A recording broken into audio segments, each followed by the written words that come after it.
السلام علیکم ورحمۃ اللہ وبرکاتہ۔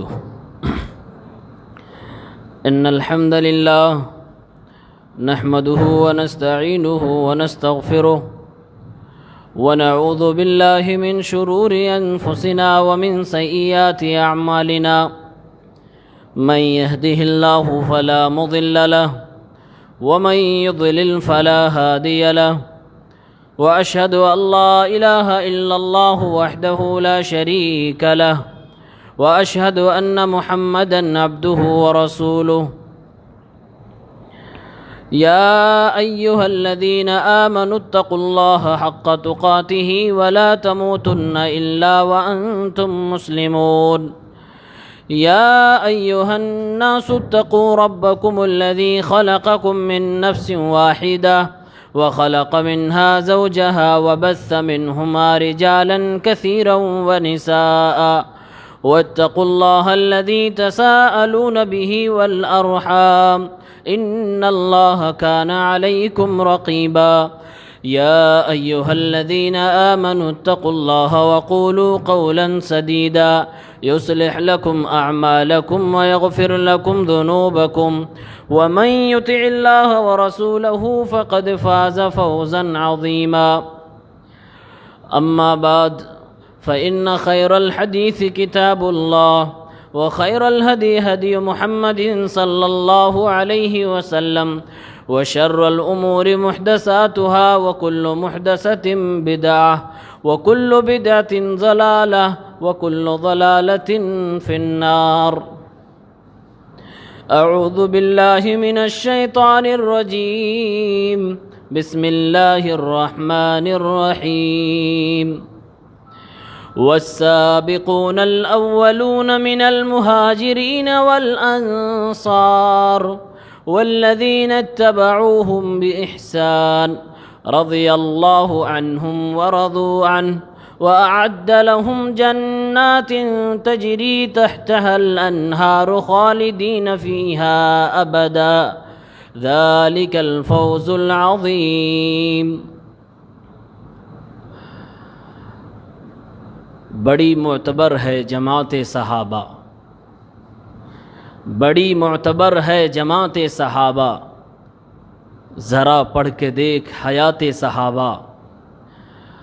حاضرین گرامی قدر،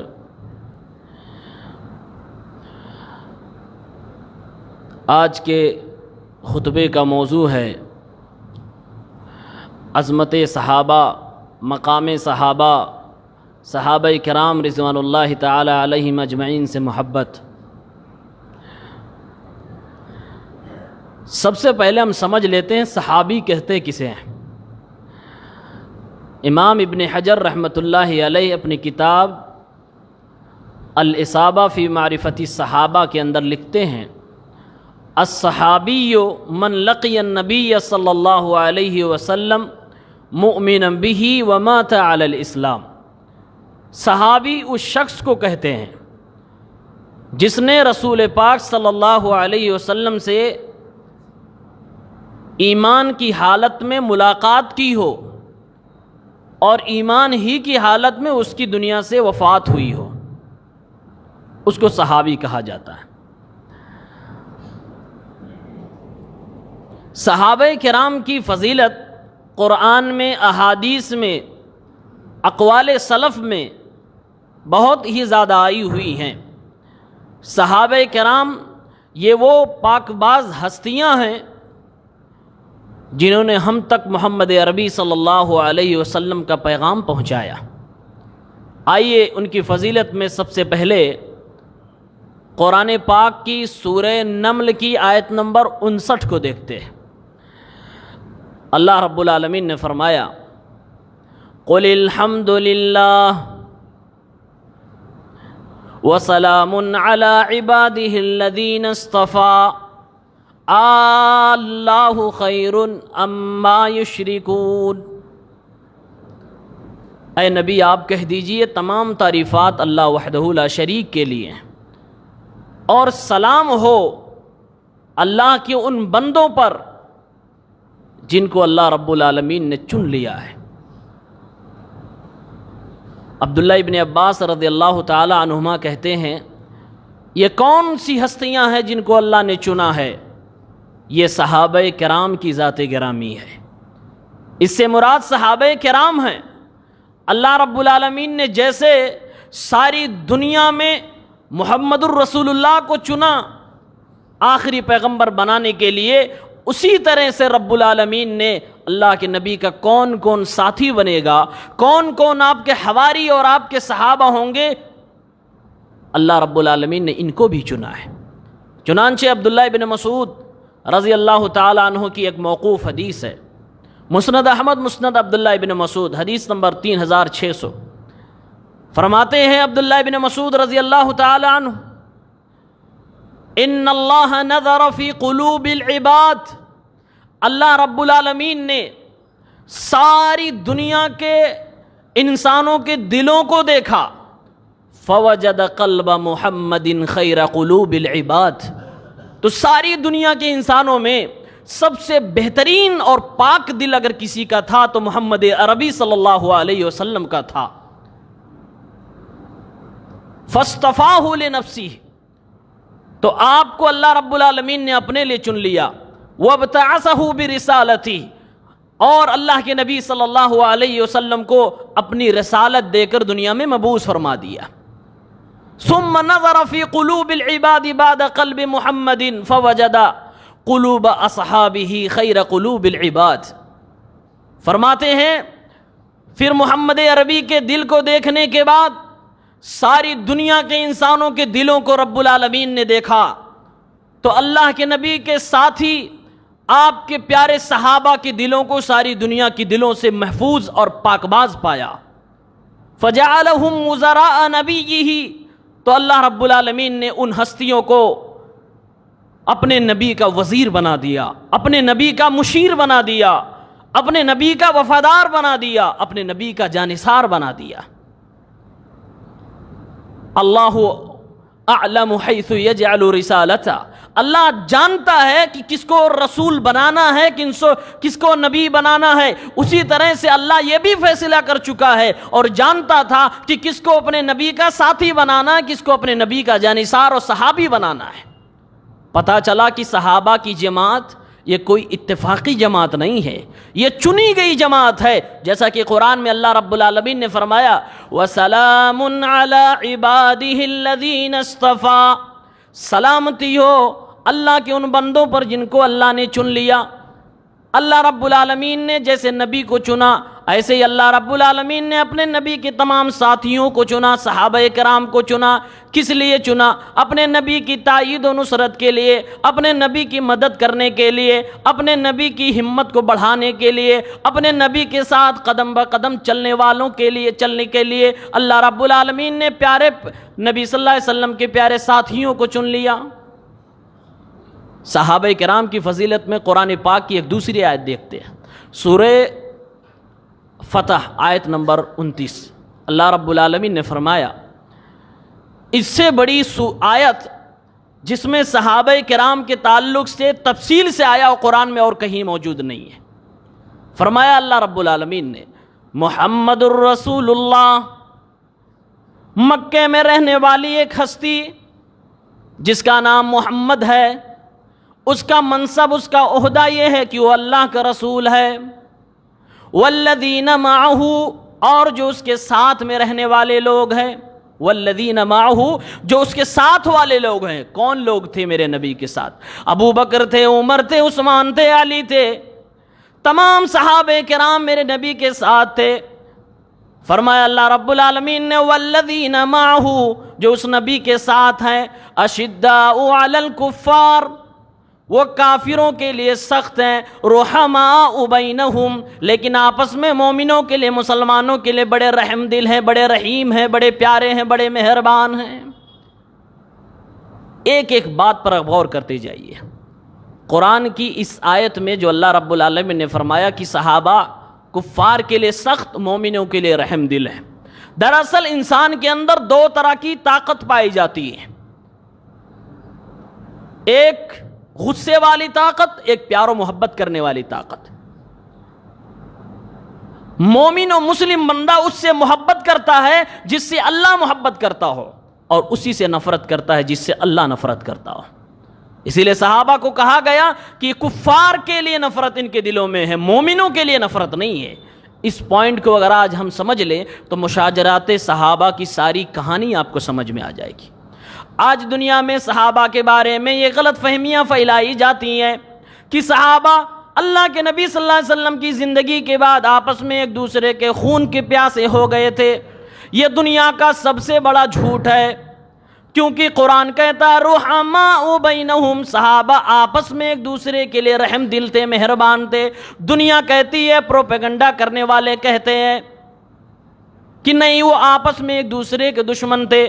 معاویہ علی کے دشمن تھے، علی معاویہ کے دشمن تھے۔ صحابہ کرام کو اس طرح سے ان کی تاریخ، اس ہسٹری بتانے کی کوشش کی جا رہی ہے کہ سامنے والے کو، سننے والے کو ایسا لگے کہ دونوں ایک دوسرے کو کافر سمجھتے تھے، دونوں ایک دوسرے کے خون کے پیاسے تھے، جبکہ قرآن کی آیت بتلا رہی ہے یہ بہت بڑا جھوٹ ہے، یہ اللہ کے قرآن کے خلاف ہے۔ اللہ کا قرآن کہتا ہے کہ صحابہ کرام رضوان اللہ تعالی علیہم اجمعین کے دلوں میں اگر تھوڑی سی نفرت بھی تھی تو وہ کفار کے لیے تھی، ورنہ صحابہ ہر کلمہ کو، ہر صحابی ایک دوسرے صحابی کی عزت کیا کرتا تھا اور اس سے محبت کرتا تھا۔ رحماء بینہم، یہ اصل ہے صحابہ کرام کے بارے میں، اس کو دماغ میں بٹھا لیجئے۔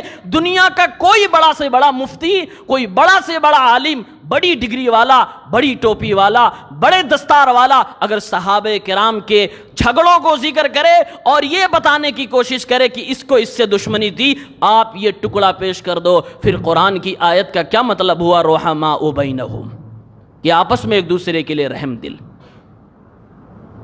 جب یہ سمجھ میں آ جائے گا، پھر صحابہ کرام کی ہسٹری آپ دیکھیں گے، پھر آپ کو جنگ جمل بھی سمجھ میں آئے گی، پھر جنگ صفین بھی سمجھ میں آئے گی۔ صحابہ کرام حضرت علی اور معاویہ میں جو تھوڑے سے سیاسی اختلافات ہوئے وہ بھی آپ کو سمجھ میں آ جائیں گے اور آپ کا دل بھی صاف ستھرا ہو جائے گا۔ پھر اللہ رب العالمین نے صحابہ کرام کے بارے میں اگلی بات فرمائی، تراہم رکعا سجدا۔ صحابہ کرام کی ایک صفت یہ بھی ہے، اے نبی آپ انہیں دیکھو گے تو رکوع میں پاؤ گے، انہیں سجدوں میں پاؤ گے، یعنی کثرت سے وہ لوگ نماز پڑھنے والے ہیں، فرض بھی اپنے وقت پہ اس کی تمام شروط کے ساتھ ادا کرنے والے، اور نفلی نمازوں کی بھی وہ باقاعدہ اہتمام کرنے والے ہیں۔ اللہ نے فرمایا کہ وہ نمازوں کے پابند ہیں، وہ سجدے اور رکوع کرنے والے ہیں، یہ ان کے اعمال کا حال بتایا جا رہا ہے۔ پھر اگلے ٹکڑے میں اللہ نے فرمایا یبتغون فضلا من اللہ ورضوانا، وہ صحابہ کرام اللہ رب العالمین کا فضل تلاش کرتے ہیں، اللہ کی خوشی مانگتے ہیں، اللہ رب العالمین کی رضا مانگتے ہیں۔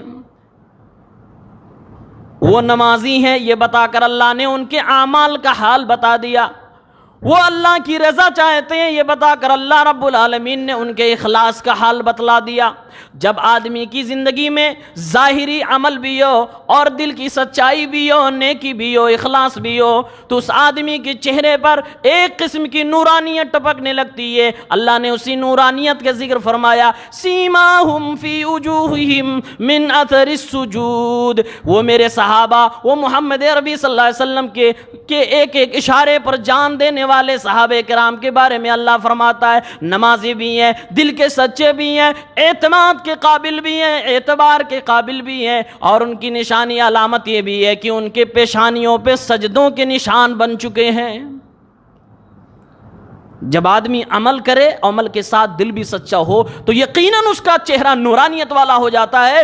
سیرت نگاروں نے، تاریخ نگاروں نے لکھا ہے کہ جب صحابہ کرام نے عیسائیوں، یہودیوں کے ملکوں کو فتح کیا، تو جب صحابی ان کی بازاروں میں گزرتا تھا، ہر کوئی جو کبھی نہیں کسی کو دیکھا ہوتا، وہ صحابی کو دیکھ کے پہچان لیتا تھا یہ محمد پہ ایمان رکھنے والا ہے۔ چہرے کی نورانیت ہی بتلاتی تھی۔ قرآن کہتا ہے ان کے چہروں کی یہ علامت ہے کہ سجدوں کے نشان بنے۔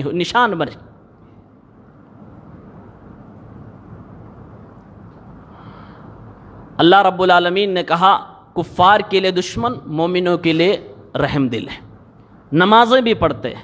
اس کے بعد فرمایا اللہ کی رضا چاہتے ہیں، اشارہ دیا جا رہا ہے کہ مسلمان کی دشمنی اور مسلمان کی دوستی یہ سب اللہ کی رضا کے ساتھ شرط لگا دی گئی ہے. کوئی اپنی منمانی کسی سے دشمنی نہیں کر سکتا, کوئی اپنی منمانی کسی سے دوستی نہیں کر سکتا. مسلمان کی دوستی بھی دشمنی بھی اللہ کی رضا کے لیے ہونی چاہیے, جو صحابہ کرام کیا کرتے تھے. ورنہ صحابہ کرام کی زندگی میں ایسے ایسے واقعات آئے ہے, ایک ایک صحابی جو بھی زندگی میں عمل کرتا تھا, جو بھی اجتہاد کرتا تھا, ہر ایک کی نیت میں یہ ہوتی تھی کیسے رب خوش ہو جائے. آج دنیا کے بڑے بڑے پروفیسر, بڑے بڑے جو اپنے آپ کو علمی اسکالر کہتے ہیں, وہ یہ باور کرانے کی کوشش کر رہے ہیں کہ فلاں صحابی کے دل میں کھوٹ تھا, فلاں صحابی کے دل میں کھوٹ تھا. اللہ فرما رہا یبتغون فضلا من اللہ ورضوانا, رب کی رضا سب کوئی چاہتے تھے, چاہے وہ معاویہ ہو, ابو بکر ہو, عمر ہو, عثمان ہو, علی ہو, کسی سے کسی کا اختلاف ہوا ہے, سب نے رب کی رضا کے لیے کیا ہے, گرچہ وہ اجتہاد غلط ہی کیوں نہ ہو گیا ہو, لیکن دل میں کسی کے کھوٹ نہیں تھا.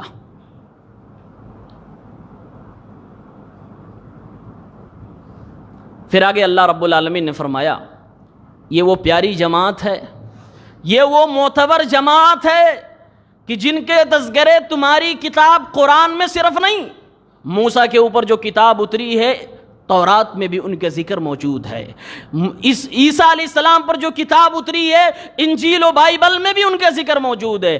ذالک مثلہم فی التورات ومثلہم فی الانجیل. اللہ کے نبی کے پیارے ساتھیوں, ابو بکر کا, عمر کا, عثمان کا, علی کا, تمام صحابہ کرام کا تورات میں بھی ذکر موجود ہے, انجیل میں بھی موجود ہے. كزرع أخرج شطأه فآزره فاستغلظ فاستوى على سوقه يعجب الزراع. اللہ رب العالمین نے صحابہ کرام کی زندگی کیسے نیچے سے اوپر کی طرف جا رہی ہے, کیسے صحابہ کرام نے ترقی کیا ہے, اللہ نے ایک مثال کے ذریعے سے سمجھایا. کھیتی کی مثال اللہ رب العالمین نے دی ہے.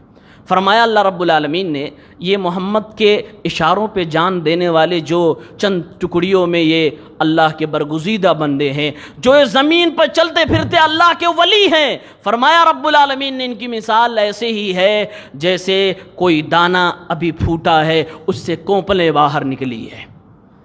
کھیتی کی مثال دی اور اس کھیتی کی 4 حالت اللہ نے بتلائی.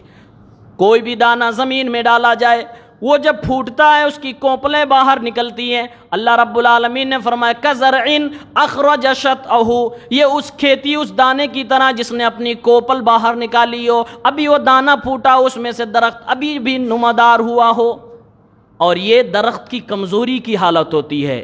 ایسی سچویشن میں وہ پودا بڑا کمزور ہوتا ہے. اللہ بتانا یہ چاہتا ہے کہ صحابہ کرام شروع میں بڑے کمزور تھے, ان کو مکے والوں نے مارا, گھروں میں قید کر دیا. میرے نبی خود 3 سال تک اپنی دعوت علی الاعلان نہ کر پائے, دار ارقم میں بیٹھ کر کتاب و سنت کی دعوت دیتے رہے. اور مکے کی زندگی میں صحابہ کرام کو ابو جہل نے مارا, اس کے ساتھیوں نے مارا. یہ کمزوری کی زندگی تھی, کمزوری کی شروعات تھی ابھی. فآزرہ, پھر آگے اللہ رب العالمین نے فرمایا کہ وہ پودا جو ابھی بیج سے باہر نکلا ہے, اللہ رب العالمین فرماتا ہے وہ پانی پا کر یا کوئی اور چیز پا کر, اپنی غذا پا کر تھوڑا سا طاقتور ہو جاتا ہے, تھوڑا سہارا پا جاتا ہے, تھوڑا آگے بڑھنے لگتا ہے. اشارہ دیا جا رہا ہے کہ صحابہ کرام جب مکہ کو چھوڑ کر مدینہ پہنچ گئے, ہجرت کر لیے, تو ان کے اندر ایک طاقت آ گئی, ان کے اندر ایک اپنی سلطنت بن گئی, ان کے ہاتھوں میں پاور آ گیا. اب انہیں کوئی ستانے والا نہیں ہو سکتا, ہر ظلم کا وہ جواب دینے کے قابل ہو گئے. وہ تھوڑے سے سہارا پائے, طاقت میں آ گئے. فاستغلظ, تیسرا اسٹیج اللہ رب العالمین بتا رہا ہے, وہ تناور درخت, وہ پودا جو ابھی بیج سے نکلا تھا, تھوڑا سہارا پایا تھا, اب وہ موٹا تازہ ہو گیا. اللہ رب العالمین اشارہ دے رہا ہے کہ صحابہ کرام کی جماعت آگے آگے چلتے چلتے جب ابو بکر کی خلافت آتی ہے, حضرت عمر کی خلافت آتی ہے, تو دنیا کے اکثر حصوں پہ صحابہ کرام نے حکومت کی ہے. دنیا کی 2 سپر پاور طاقتوں روم و ایران کو صحابہ کرام نے ہرایا ہے اور فتح یاب ہو کر وہاں پر اسلام کا کلمہ بلند فرمایا ہے. اللہ رب العالمین اشارہ فرما رہا ہے وہ پودا بڑا موٹا تازہ ہو گیا. عہد ابو بکر اور عہد عمر کی طرف اشارہ کیا جا رہا ہے. چوتھا اسٹیج اللہ رب العالمین فرمایا فاستوى علی سوقہ، اخیر میں کیا ہوتا ہے، وہ پودا اپنی جڑوں میں مضبوط ہو جاتا ہے اور پھر بالکل تناور درخت بن کے کھڑا ہو جاتا ہے۔ یہ اشارہ دیا جا رہا ہے کہ ابو بکر عمر کی خلافت کے بعد جب عثمان غنی آتے ہیں، اسلام اپنی باکمال عروج پہ ہوتا ہے، مکمل پاور میں ہوتا ہے، اس کی طرف اشارہ دیا جا رہا ہے۔ پھر عثمان غنی کی خلافت کے آخری دور میں فتنوں نے جنم لیا اور فتنے کی شروعات ہو گئی۔ آگے اللہ رب العالمین فرماتا ہے یہ پودے اتنے نرالے ہیں کہ ان کو جو دیکھتا خوش ہو جاتا ہے۔ یہ صحابہ کرام کی زندگی اتنی نرالی ہے کہ جو ان کی ہسٹری پڑھتا ہے دل میں مسرور ہو جاتا، خوش ہو جاتا۔ یعجب الزراع، یہ پودے اپنے کسانوں کو خوش کر دیتے ہیں۔ ایسے ہی صحابہ کرام کی جماعت ہم مسلمانوں کو خوش کر دیتی ہے۔ جب ہم ان کے کارنامے پڑھتے ہیں، جب ہم ان کی قربانیاں پڑھتے ہیں تو دل کرتا ہے اے اللہ ہاتھ اٹھائیں، صحابہ کرام کے لیے دعائیں کرتے جائیں۔ اتنی قربانیاں دی، اگر انہوں نے اس وقت قربانی نہ دی ہوتی تو شاید ہم تک اللہ کا سچا دین نہ پہنچ پاتا۔ اسی لیے ہمیں ان سے محبت ہے۔ اب آگے اللہ فرما رہا ہے کچھ لوگ اس زمانے میں بھی تھے، آج بھی ہیں، قیامت تک ہو سکتا رہیں، ان کو اس جماعت سے نفرت ہے، بغض ہے، ان سے عناد ہے، ان سے دشمنی ہے۔ لیغیظ الکفار، اللہ فرماتا ہے میں نے ان کے تذکرے کو قرآن میں چھیڑا اس لیے ہے، بیان کیا اس لیے ہے تاکہ کافروں کو کڑھن ہونے لگے، تاکہ ان کو غصہ آ جائے۔ وہ غصہ کرتے تھے کہ یہ کون سی جماعت ہے، یہ کون سی مخلوق ہے جن کے ہاتھوں میں دنیا بھی ہے اور آخرت بھی ہے، جو دنیا دار، جو دنیا کو جتنی حیثیت ہونی چاہیے دنیا کی اتنی اس کو حیثیت دے رہے ہیں اور آخرت کے لیے مر مٹنے کے اوپر بھی تیار ہیں۔ اس لیے اس جماعت سے نفرت کرتے ہیں۔ اور اللہ رب العالمین نے صحابہ سے نفرت کرنے والوں کو مومن نہیں کہا، مسلم نہیں کہا، کافر کہا۔ لیغیظ الکفار، صحابہ کی جماعت سے وہی بغض رکھے گا جو کافر ہوا کرے گا۔ پھر آگے اللہ رب العالمین نے فرمایا وعد اللہ الذین آمنوا وعملوا الصالحات، اللہ رب العالمین کا وعدہ ہے ایسے لوگوں سے جو اللہ پر اور اس کے رسول پر ایمان لائے، نیک عمل کیا، نیکیوں کو اپنے نام اعمال میں درج کروایا۔ فرمایا اللہ رب العالمین نے لہم مغفرۃ واجرا عظیما، ایسے لوگوں کے لیے میری طرف سے بخشش کا وعدہ ہے، ایسے لوگوں کے لیے اجر عظیم کا میری طرف سے وعدہ ہے۔ اللہ رب العالمین نے صحابہ کا ذکر کرنے کے بعد تمام دنیا کے ایمان اور عمل صالح کرنے والوں کے لیے ایک وعدہ فرمایا، اے لوگوں صحابہ کی جماعت سے محبت کرنا، ان سے نفرت نہ کرنا۔ صحابہ سے محبت کرنے والے ہمیشہ صحابہ کے تذکرے سے خوش ہو جائیں گے، اور صحابہ سے نفرت کرنے والے صحابہ کی دشمنی میں اندر اندر گلتے جائیں گے اور اپنی زبانیں دراز کریں گے۔ اللہ رب العالمین نے فرمایا ایمان لاؤ، ایمان لے آؤ گے جہنم سے بچنے کی تمہیں سرٹیفکیٹ دی جائے گی۔ ایمان کے ساتھ ساتھ نیک عمل بھی کر لو گے، عمل صالح بھی کر لو گے، ہاتھ پکڑ کے تمہیں جنت میں لے جایا جائے گا، جنت میں پہنچا دیا جائے گا۔ اور اگر تمہیں تمہاری زندگی میں تھوڑی سی خطا بھی ہو گئی، تھوڑی سی لغزش بھی ہو گئی، تھوڑی سی غلطی بھی ہو گئی، اللہ فرماتا ہے کہ ہم انہیں بخشنے کے لیے تیار ہیں۔ لہم مغفرۃ واجرا عظیما، پہلے تمہارے گناہوں کو معاف کریں گے، پھر تمہیں نیا اجر عطا فرمائیں گے، تمہیں مکمل ثواب عطا کیا جائے گا۔ عمل بھی ایمان بھی، یہ صحابہ کا تذکرہ ہے۔ بڑی معتبر ہے جماعت صحابہ، ذرا پڑھ کے دیکھ حیات صحابہ، بڑی معتبر جماعت ہے۔ وہ جماعت ہے جن کے تذکرے ایک دو خطبے میں ختم نہیں ہو سکتے، علماء نے بڑی کتابیں لکھ ڈالی ہیں۔ صحابہ کرام کا تذکرہ ایک اور آیت دیکھتے ہیں، سورہ توبہ آیت نمبر 100، جس کی تلاوت میں نے شروع میں کی ہے۔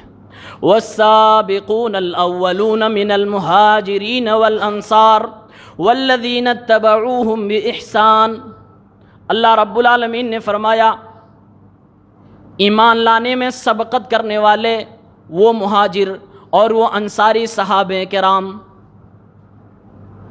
اور پھر ان لوگوں کی جس نے احسان کے ساتھ اتباع کی۔ اس میں 3 کیٹیگری کا ذکر کیا جا رہا ہے، ایک مہاجرین صحابہ کا، دوسرا انصار صحابہ کا، اور تیسرے ان دونوں میں سے جو لوگ ایمان لانے میں سب سے اول نمبر پہ رہے ہیں۔ ان 3 کیٹیگری کا ذکر کرنے کے بعد اللہ رب العالمین فرماتا ہے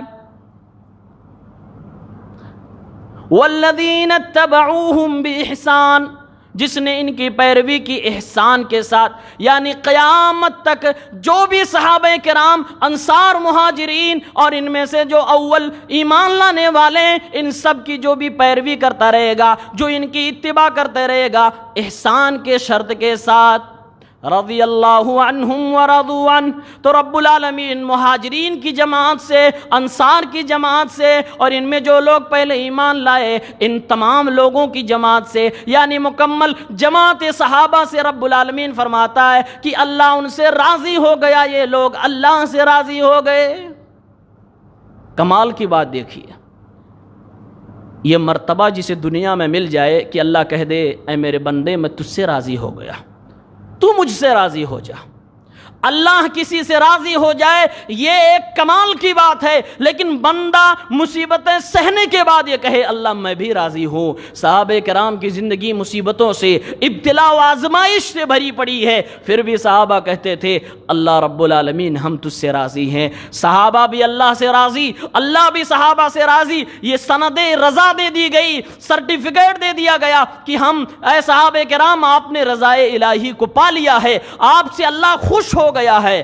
اب اس سرٹیفکیٹ، اس سند کے ملنے کے بعد صحابہ کو انعام بھی ملنا تھا، تو انعام کے طور پہ رب العالمین نے فرمایا وَأَعَدَّ لَهُمْ جَنَّاتٍ تَجْرِي تَحْتَهَا الْأَنْهَارُ۔ جب اللہ رب العالمین ان سے راضی ہو گیا، یہ اللہ سے راضی ہو گئے، تو اے لوگوں اب انعام بھی اپنا سن لو، تمہارا رزلٹ یہ ہے کہ تم سے اللہ خوش ہو گیا، اور تمہارا انعام یہ ہے کہ اللہ نے تمہارے لیے ایسی جنت تیار کر دی ہے جس میں نہریں بہ رہی ہیں۔ اور اللہ رب العالمین نے پھر یہ بھی بتا دیا اے دنیا کے لوگوں، کوئی صحابی کے بارے میں یہ کہے کہ اللہ ان سے وقتی طور سے راضی ہوا تھا، وقتی طور سے خوش ہوا تھا، بعد میں جب انہوں نے غلط کام کیے تو اللہ رب العالمین ان سے ناراض ہو گیا تھا۔ اللہ رب العالمین نے فرمایا اے میرے بندو قرآن پڑھنے والوں، میں ان سے وقتی طور سے راضی نہیں ہوا ہوں، میں ہمیشہ ہمیشہ کے لیے ان سے راضی ہوا ہوں۔ خالدین فیہا ابدا، یہ ہمیشہ جنت میں رہیں گے، نکالے نہیں جائیں گے۔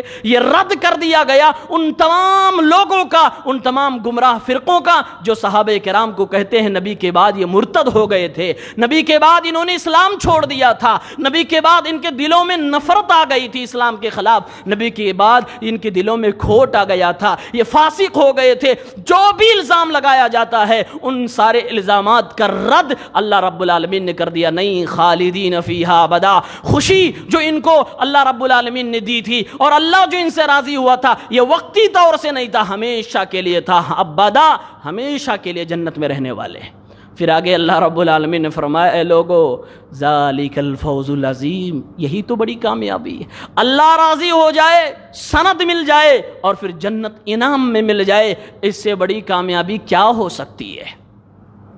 اللہ رب العالمین نے اس آیت میں ایک شرط لگائی ہے، جو صحابہ، انصار، مہاجرین کی اتباع کرے، لیکن مطلق اتباع کی بات نہیں کہی گئی ہے کہ ہر معاملے میں صحابہ کی اتباع، فرمایا اللہ رب العالمین نے بِإِحْسَان، احسان کے ساتھ صحابہ کی اتباع مشروط ہے۔ مطلب یہ کہ صحابہ کرام کی وہ باتیں اہل الحدیث لیں گے، اہل سنہ والجماعت لیں گے جس پر میرے نبی کی مہر لگی ہو، جو سنت سے ثابت ہو، ورنہ کسی صحابی کی کوئی ایسی بات جس پہ میرے نبی کی مہر نہ لگی ہو یا میرے نبی کی حدیث اس کے مخالف ہو، تو اہل الحدیث کا منہج ہے کہ وہاں صحابہ کرام کی بات کو پورے احترام کے ساتھ چھوڑ دیا جائے گا۔ جیسے مثال ایک دے رہا ہوں میں، حضرت علی نے اپنے دور میں کچھ غداروں کو آگ سے جلا دیا تھا، آگ میں زندہ جلا دیا تھا۔ عبداللہ ابن عباس رضی اللہ عنہما کو پتہ چلا تو کہنے لگے شاید علی رضی اللہ عنہ کو نبی کی وہ حدیث نہیں پہنچی کہ آگ سے کسی کو عذاب نہ دو، آگ سے عذاب دینے کا حق رب العالمین کا ہے۔ تب حضرت علی رضی اللہ عنہ کو جب پتہ چلا کہ میرے اس طرز عمل پر فلاں صحابی نے نبی کی حدیث پیش کی ہے، حضرت علی کہتے ہیں صدقہ ابن عباس، ابن عباس نے سچ کہا، ابن عباس نے سچ کہا۔ ثبوت اس بات کا ملتا ہے کہ احسان کی شرط کے ساتھ صحابہ کی اتباع مشروط ہے۔ آپ اندازہ کرو، جب صحابہ کی اتباع میں احسان مشروط ہے، احسان کی شرط ہے، یعنی نبی کی مہر کی شرط ہے، تو صحابہ کے بعد پھر کون سی ہستی بچتی ہے، کون سے امام بچتے ہیں، کون سی شخصیت بچتی ہے جن کی مطلق کہا جائے کہ اس کی اتباع کر لو جنت میں چلے جاؤ گے؟ نبی کے بعد کوئی ایسی دنیا میں مخلوق نہیں ہے جس سے کے لیے کہا جائے کہ اس کی آنکھ بند کے اتباع کر لو تم جنت میں چلے جاؤ گے۔ وہ ذات صرف نبی محترم صلی اللہ علیہ وسلم کی ہے۔ یہ ہمارا منہج ہے، صاف ستھرا منہج۔ اللہ کے نبی صلی اللہ علیہ وسلم کے صحابہ کی فضیلت میں ایک اور آیت پیش کرتا ہوں، سورہ توبہ آیت نمبر 117۔ صحابہ کی عظمت کو لوگ سمجھتے نہیں، شاید اس آیت سے سمجھ میں آ جائے۔ اللہ رب العالمین نے صحابہ کرام کا ذکر کیا شکریہ کے انداز میں، لَقَدْ تَابَ اللَّهُ عَلَى النَّبِيِّ وَالْمُهَاجِرِينَ وَالْأَنصَارِ الَّذِينَ اتَّبَعُوهُ فِي سَاعَةِ الْعُسْرَةِ۔ اللہ رب العالمین نے فرمایا، یقیناً اللہ رب العالمین نے توجہ فرمائی اپنے نبی کی طرف اور مہاجر صحابہ کی طرف، اور اپنے اللہ کے نبی کے پیارے ساتھیوں انصار کی طرف، اور ان لوگوں کی طرف اللہ رب العالمین نے توجہ فرمائی جس نے اپنے نبی محمد عربی صلی اللہ علیہ وسلم کی مدد کی، ان کی اتباع کی تنگی کے وقت میں۔ خاص طور سے صحابہ کرام نے جو تنگی کے وقت میں نبی کریم کا ساتھ دیا ہے، ان کی پیروی کی ہے، ان کی بات مانی ہے، اللہ اس منظر کو ذکر کر رہا ہے۔ اکثر مفسرین نے لکھا ہے ساعۃ العسرہ، یعنی وہ تنگی کا کون سا وقت ہے جس وقت کے بارے میں اللہ فرما رہا ہے کہ اللہ ان پر توجہ فرما رہا ہے، جنہوں نے میرے نبی کا ساتھ دیا ہے، ان انصاری صحابہ پر، ان مہاجرین صحابہ پر اللہ کی توجہ ہے جنہوں نے نبی کی تنگی کے حالت میں ساتھ دیا۔ اکثر مفسرین کہتے ہیں اس سے مراد غزوہ تبوک ہے جو سن 9 ہجری میں پیش آئی تھی۔ یہ وہ غزوہ تھا کہ جب باہر کے دشمنوں نے پلاننگ کی کہ مدینے پہ حملہ کر دیا جائے۔ میرے نبی کو جب خبر ہوئی، میرے نبی صلی اللہ علیہ وسلم نے یہ پلاننگ کی کہ نہیں، دشمنوں کو اپنے شہر میں نہ آنے دیا جائے بلکہ شہر سے باہر چل کے ان سے لڑائی کی جائے۔ آپ صلی اللہ علیہ وسلم نے جنگ کا اعلان فرمایا کہ میں جنگ پر نکلنے والا ہوں، مومنوں میرے ساتھ نکلو۔ لیکن مسلمانوں کی حالت اس وقت اتنی خراب تھی کہ لوگوں کے پاس زیادہ دولتیں نہیں تھی، کچھ صحابہ جو مالدار تھے ان کے پاس تھی۔ وہ تنگی کا وقت تھا، گرمی کا مہینہ تھا، سخت گرمی تھی، اور اس مہینے میں جب فصلیں بھی تیار ہو گئی تھی، سامان بھی، وسائل بھی زیادہ نہیں تھے، صحابہ کرام کے درمیان اعلان کیا جاتا ہے دنیا کی سپر پاور طاقت سے لڑنے کے لیے محمد عربی کا اس تنگی کے حالت میں کون ساتھ دے گا؟ میرے نبی کا اعلان تھا۔ میرے نبی کہنے لگے لڑنے کے لیے سامان نہیں، کھانے کے لیے کھانا نہیں، کون ہے جو محمد کی جھولی میں لا کر رکھے گا؟ دین کی بقا کا سوال ہے، اسلام کی حفاظت کا سوال ہے، کون آئے گا جو محمد کی اس وقت مدد فرمائے گا؟ میرے بھائیوں، قربان جاؤ عثمان غنی پر، جنہوں نے کہا نبی پاک اپنے دولت کے خزانے آپ کے قدموں میں ڈالتا ہوں۔ فرمایا رسول پاک کیا ضرورت ہے؟ میرے نبی کے قدموں میں 200 اوقیہ چاندی، تقریباً 29.5 کلو چاندی نبی کے قدموں میں لا کے عثمان غنی ڈالتے ہیں۔ پھر نبی فرماتے ہیں کون ہے جو لا کے دے گا؟ عثمان غنی اٹھتے ہیں اپنے خزانے سے 1000 دینار تقریباً عثمان غنی رضی اللہ تعالیٰ عنہ 5.5 کلو سونا نبی کے قدموں میں لا کے ڈال دیتے ہیں۔ نبی لیجئے، آپ اس سے اسلام کی حفاظت کیجئے۔ پھر نبی فرماتے ہیں کون ہے جو دے گا؟ عثمان غنی نے اپنے گھر کے جانوروں میں سے جو ان کی ذاتی ملکیت تھی، ابھی عثمان خلیفہ نہیں تھے، یہ نبی کی زندگی کی بات ہے،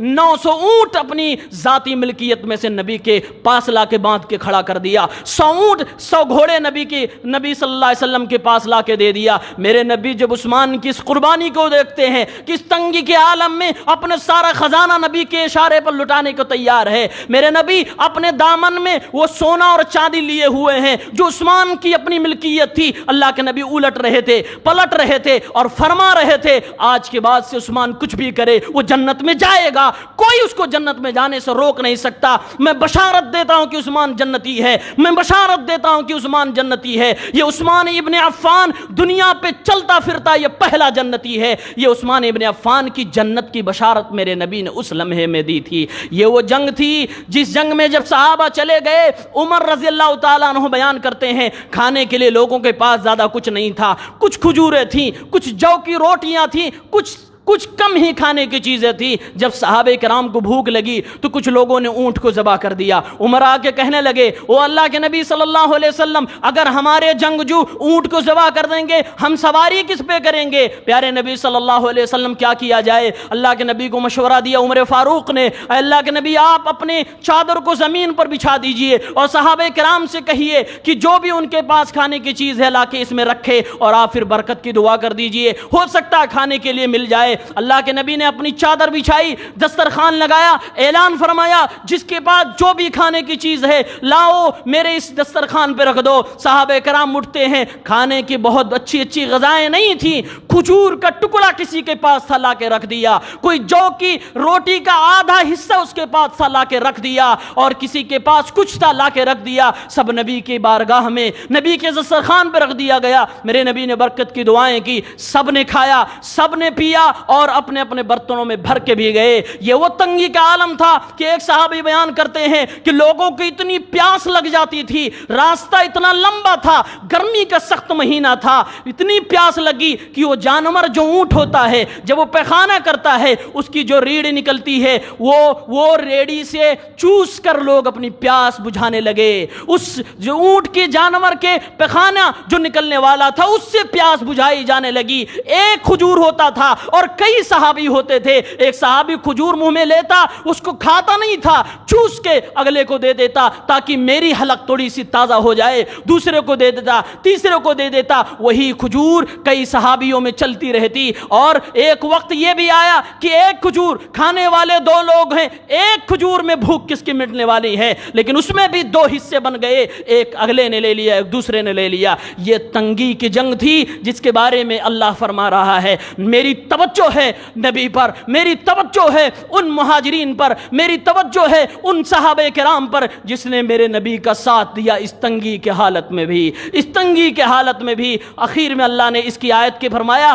انہو بہم رؤوف الرحیم، میں اپنے ان بندوں کے ساتھ بڑا رحم کرنے والا ہوں، میں ان کے لیے بڑا مہربان ہوں، میں ان کے لیے رؤوف بھی ہوں، میں ان کے لیے رحیم بھی ہوں۔ یہ صحابہ کرام کو لوگ آج تانا دیتے ہیں، سمجھتے ہیں دین بڑے آسانی سے مل گیا، دین اتنی آسانی سے نہیں ملا ہے، بڑی قربانیاں گئی ہیں، کئی عورتیں بیوہ ہو گئیں، سہاگ رات میں صحابی گئے شہید ہو گئے، دلہن کو دوسرے دن اپنے شوہر کا چہرہ دیکھنے کو نہیں ملا، تب ہم تک دین پہنچا ہے۔ صحابہ کرام کئی ایسے بچے جو بچپن کی زندگی میں یتیم ہو گئے، تب ہم تک نبی کریم کا دین خالص پہنچا ہے۔ اندازہ کرو کتنے پیار سے، کتنی جدوجہد سے، کتنی محنت سے میرے صحابہ نے، آپ صلی اللہ علیہ وسلم کے جانثاروں نے ہم تک دین پہنچایا تھا۔ اسی لیے جب لوگ آخر زمانے میں صحابہ کرام کو گالیاں دینے لگے، کسی نے آ کر کہا اے عائشہ صدیقہ آپ تو نبی کی بیوی ہیں، آپ صلی اللہ علیہ وسلم کے پیارے صحابیوں کو، ابو بکر کو، عمر کو، عثمان کو، علی کو، طلحہ کو، معاویہ کو لوگ گالیاں دے رہے ہیں۔ حضرت عائشہ فرماتی ہیں، صحیح مسلم کی روایت ہے، 3022 نمبر پر روایت موجود ہے، عائشہ فرماتی ہیں امروا ان یستغفروا لاصحاب محمد، ان لوگوں کو سمجھ نہیں ہے، انہیں حکم دیا گیا تھا کہ محمد عربی کے ساتھیوں کے لیے دعا کریں، ان کی مغفرت کے لیے اللہ کے سامنے ہاتھ اٹھایا کریں، لیکن یہ لوگ فسبوہم، انہوں نے کام الٹا کر دیا، دعا کی بجائے انہیں گالیاں دینے لگے۔ وہ لوگوں جب صحابہ کرام کو لوگ گالیاں دیتے ہیں اس وقت نبی پاک کی وہ حدیث پاک یاد آتی ہے جسے علامہ البانی نے سلسلہ صحیحہ میں ذکر کیا ہے، فرماتے رسول پاک صلی اللہ علیہ وسلم من سب اصحابی فعلیہ لعنت اللہ والملائکۃ والناس اجمعین، جس نے میرے ایک صحابی کو بھی گالی دیا اس پر اللہ کی بھی لعنت برسے، اس پر فرشتوں کی بھی لعنت برسے، اس پر ساری دنیا کے لوگوں کی لعنت برسے۔ یہ میرے نبی کا پیغام ہے۔ میرے نبی ایک حدیث پاک میں ابن ماجہ کے اندر حدیث موجود ہے، کتاب الاحکام 2063 میں 2363 اللہ کے نبی صلی اللہ علیہ وسلم فرماتے ہیں احفظونی فی اصحابی، اے لوگوں جب بھی تمہارے دل میں صحابہ کے خلاف کچھ بھی آ جائے آئے تو میری رعایت کر لینا، مجھے دیکھ لینا، صحابہ کے خلاف زبان چلانے سے پہلے محمد عربی کی کردار کو دیکھ لینا، محمد عربی کی پرورش پہ شک نہ کرنا۔ پرورش میں نے کی ہے، ان کو پالا میں نے ہے، تربیت میں نے دی ہے، میری زیر نگرانی میں یہ لوگ دنیا میں پلے بڑھے اور اسلام کا جھنڈا لے کر دنیا میں پہنچے۔ احفظونی فی اصحابی، میری رعایت کر لیا کرو۔ یہ صحابہ کرام ہے جن کے معاملے میں میرے نبی بڑے سینسٹیو ہے۔ اور آج مسلمانوں افسوس ہے، مسلمان جو چاہتا ہے بولتا ہے، بڑی بڑی کرسیوں پر بڑی بڑی ڈگریاں لے کر، بڑی بڑی پگڑیاں لے کر صحابہ کرام کو گالیاں دی جا رہی ہے۔ فیصلہ کیا جا رہا ہے کہ معاویہ دشمن علی کا، علی دشمن معاویہ کے۔ ہم کہتے ہیں سب رضوان اللہ تعالی علیہم اجمعین، جنت تو ان کی فکس ہے، بولنے والا خطرے میں ہے۔ ان کی جنت تو فکس ہے، دونوں جنت میں جانے والے ہیں اور اعلیٰ جنت میں جانے والے ہیں۔ بولنے والے کی زبان گرفت کر لی جائے گی، اسے پکڑ لیا جائے گا، اسے سزا دی جائے گی۔ ایک پوائنٹ میں یہ بتانا چاہتا ہوں، صحابہ کرام کو لوگ نشانہ کیوں بناتے ہیں؟ کیا مقصد ہو سکتا ہے؟ شاید آپ نے اس پہ غور نہ کیا ہو۔ اور جو لوگ ان کو نشانہ بناتے ہیں تو کیا اس میں کیا کمی، کیا خرابی کیا ہے؟ بڑی خرابی ہے، بڑا خطرناک معاملہ ہے۔ خرابی کیوں ہے؟ وہ اس لیے قرآن کہتا ہے، اللہ رب العالمین کہتا ہے رضی اللہ عنہم ورضوا عنہ، میں ان سے راضی، یہ ان سے راضی۔ اللہ فرماتا ہے سند رضا اللہ دے رہا ہے، سامنے والا کہتا نہیں وہ آدمی کافر، وہ صحابی کافر، وہ غاصب، وہ فاسق۔ اعتراض کس پہ ہو رہا ہے؟ صحابی پر یا اللہ پر؟ اللہ رضا خوشنودی کی سرٹیفکیٹ دے رہا ہے، عدالت کی سرٹیفکیٹ دے رہا ہے، اور بندہ کہہ رہا ہے یہ بے ایمان ہے، یہ غاصب ہے۔ قرآن پہ اعتراض ہو رہا ہے، صحابہ پہ بولنے والا گویا قرآن پہ اعتراض کر رہا ہے، صحابہ پہ بولنے والا گویا اللہ پر اعتراض کر رہا ہے، صحابہ پہ بولنے والا گویا محمد عربی کے اوپر تانا زنی کر رہا ہے۔ ان کو شہادت، ان کو جنت میں جانے کی خوشخبری کس نے سنائی؟ محمد عربی صلی اللہ علیہ وسلم نے۔ اللہ کے نبی نے تو خود اپنی زبان سے کہا نا، ابو بکر جنت میں، عمر جنت میں، عثمان جنت میں، علی جنت میں، طلحہ جنت میں۔ جن لوگوں کا عشر مبشرہ کا نام لے کر نبی نے اپنے منہ سے کہا جنت میں، اب اگر کوئی کہے ابو بکر غاصب، ابو بکر فاسق، ابو بکر جہنمی، نعوذ باللہ من ذالک، تو کیا وہ نبی کے اوپر تانا زنی نہیں کر رہا ہے؟ میرے نبی کے اوپر اعتراض نہیں کر رہا ہے؟ ضرور کر رہا ہے، پورے دین کے اوپر اعتراض کر رہا ہے۔ دین کے اوپر اعتراض کیسے کر رہا ہے؟ ہم اور آپ دنیا کے چپے چپے میں دین کس نے بتایا، دین کس نے پہنچایا؟ ہم اور آپ، میرے نبی صلی اللہ علیہ وسلم مکے میں آئے، مدینے میں آئے، اس کے آس پاس میں قرب و جوار میں آئے، اللہ کے نبی نے نمازیں پڑھی، روزہ رکھا، زکوٰۃ دیا، اسلام کے جو بھی احکام تھے پیارے نبی نے وہ سب کچھ کیا۔ ہم تک کس نے پہنچایا؟ سب سے پہلے ذریعہ کون بنے؟ صحابہ کرام بنے۔ اب اگر یہ دشمنان اسلام چاہتے ہیں، اگر صحابہ ہی کو بہمان ٹھہرا دیا جائے، ان کو ہی غیر معتبر قرار دے دیا جائے، ان کی ہی ثقافت اور ان کی ہی عدالت کو ختم کر دیا جائے، پھر اسلام کی جڑ ہی کٹ جائے گی، پھر آزاد ہو جائے گا مسلمان، اپنی منمانی قرآن کی تفسیر کرے گا، اپنی منمانی دل چاہے گا تو نماز پڑھے گا تو نہیں پڑھے گا۔ یعنی اسلام کو خالی کرنے کے لیے، اسلام کی پہلی کڑی کو جہاں سے محمد عربی کے بعد انسانیت میں اسلام کنورٹ ہوا تھا، پریکٹیکل اسلام جہاں پہ آیا تھا، اسی کے اوپر حملہ کیا جاتا ہے، اور اس کی پہلی چابی صحابہ کرام کی زندگی ہوتی ہے، پہلی چابی صحابہ کرام کی عزت سے کھلواڑ ہوتی ہے۔ اس لیے معاملہ بڑا سینسٹیو ہے، اور ہم سلفیوں کے لیے، ہم اہل الحدیث کے لیے جو اسلاف کی زندگی کو معتبر مانتے ہیں، جو اسلاف کی زندگی سے اپنا اسلام لیتے ہیں، ان کے لیے یہ لوگ اور خطرہ پیدا کرتے ہیں۔ اب بتاؤ ہمارے لیے سب سے پہلے اسلاف کون ہے؟ ہمارے پہلے سلف اگر کوئی ہے تو ابو بکر ہے، عمر ہے، صحابہ کی پوری جماعت ہے۔ اگر کوئی صحابہ ہی کو بے ایمان کہنے لگے، اگر کوئی صحابہ ہی کو ان کے دل کے اندر کمی، ان کے دل کے اندر اسلام کے خلاف بغض بھرنے لگے اور اہل بیت کے خلاف ان کو دشمن بتانے لگے، تو کیا دنیا کے ایک سادھارن مسلمان ان کے خلاف بدظن نہیں ہو جائے گا؟ ہو جائے گا، اور جب بدظن ہو جائے گا پھر کہے گا کون سے سلف کی بات کر رہے ہو؟ وہی جس نے فاطمہ کا حق غصب کیا، کون سے سلف کی بات کر رہے ہو؟ جس نے علی کو خلیفہ نہیں بننے دیا، نعوذ باللہ، یہ سب جھوٹی باتیں ہیں، یہ سب پروپیگنڈے کی باتیں ہیں، اور اس کے پیچھے یہی مقصد ہو سکتا ہے